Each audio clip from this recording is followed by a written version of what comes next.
Hey guys, welcome back to another PS2 Memories video. Here we are taking a look at USA Racer that was released for the PlayStation 2 back in the year 2002. This game was also known as A2 Racer in other regions. And the game consists of racing around different environments across the United States of America. And the game tends to have kind of like a cannonball run vibe to it, where racers are required to race across the different states on individual tracks, where they earn likes of points and even money to be able to upgrade their cars and unlock extra perks and features, all with the intention of winning the tournament outright. So there are 11 tracks in total in the game, all within the different states as I mentioned, and they all have their own unique preferences, quirks, obstacles to overcome and avoid. Some will work to your advantage while others can hinder your progress, all the while having to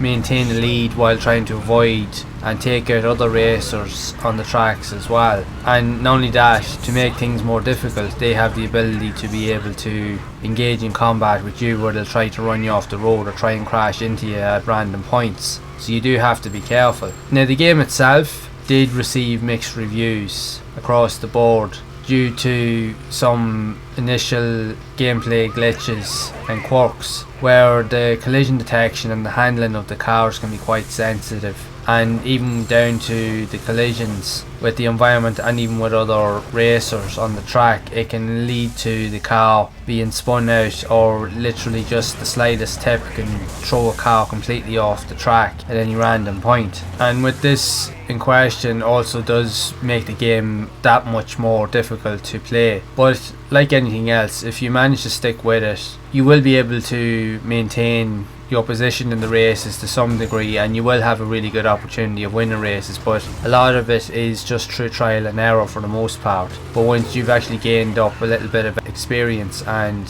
increased your skill throughout the races, you shouldn't have too much of a problem. The game does utilise with the addition of unique power-ups that can give you speed boosts, while also being able to repair your cars throughout the races. You can also collect money throughout each of the races as well, which again you can use to upgrade your cars throughout each of the races. So not only can you earn money from collecting money throughout each of the races, once you win a race, or depending on your position, you will also receive extra income, which again can be utilised to progress further into the career mode. But the same element also is utilised with the damage effects on the car, because as you can get the power-ups to repair your car throughout the races, if you don't collect the power-ups, it means that the damage will be more severe to your car, so which means the cost of repairing your car at the end of the race will be more detrimental, and you can end up losing a lot more money. So if you find that throughout the races that your car is taking a lot of damage, try to look out for repair power-ups to help limit the cost at the end of the race if you can help it.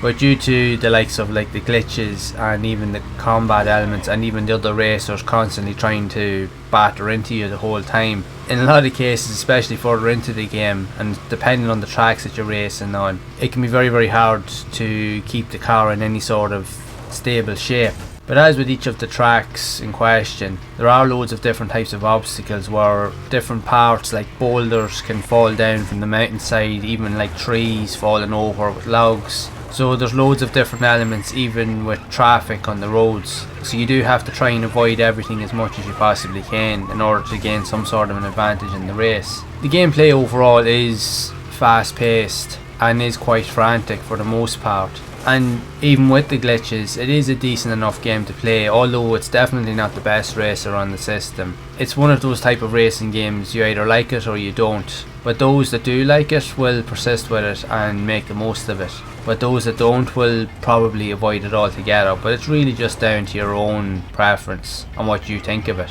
Each of the racers in question in the game have their own unique vehicles with the ability to upgrade them, but not only that, each unique driver has a specific bonus or hidden vehicle that you will need to unlock, but you can only gain access to it through progression of the actual tournament or the storyline itself. and each of the drivers have their own unique vehicles that are custom to them, but they've also got their own style themes and even their own characters with their own like voiceovers and personalities to boot. So it adds a bit more to the game than just a standard racer. But for the most part it is a typical arcade racer with most arcade elements in it, and it does have some good features, but at the same time with the glitches and that, it is also heavily flawed at the same time. But it really just depends on your own views of it, if you decide if it's something you want to play or not. I haven't played it myself. There are parts in the game that can probably get on your nerves a little bit, but I found that the more you played it, the more you get the hang of it, and you can get a feel for the tracks and even the cars. Some you'll be able to master better than others, but it's totally up to you. And I'd love to know your thoughts on this game, if you've played it yourself, and if so, is it something that you enjoyed, or is it something that you probably avoided? I'd love to hear your experiences, so be sure to share it down in the comments below. And if you have enjoyed this video and you'd like to see more reviews of these unique and unusual arcade style racing games that were released on the PlayStation 2, then be sure to leave a like on the video. Also be sure to subscribe to the channel and hit the bell icon to be updated when future videos are released. And also feel free to check out a lot of the other videos on the channel where I do provide other gameplay and review videos of different types of racing games that were also released on the PlayStation 2 back in the day, where I share my thoughts and experiences with everyone. So make sure to check those videos out, and again I will see you all over in the next one.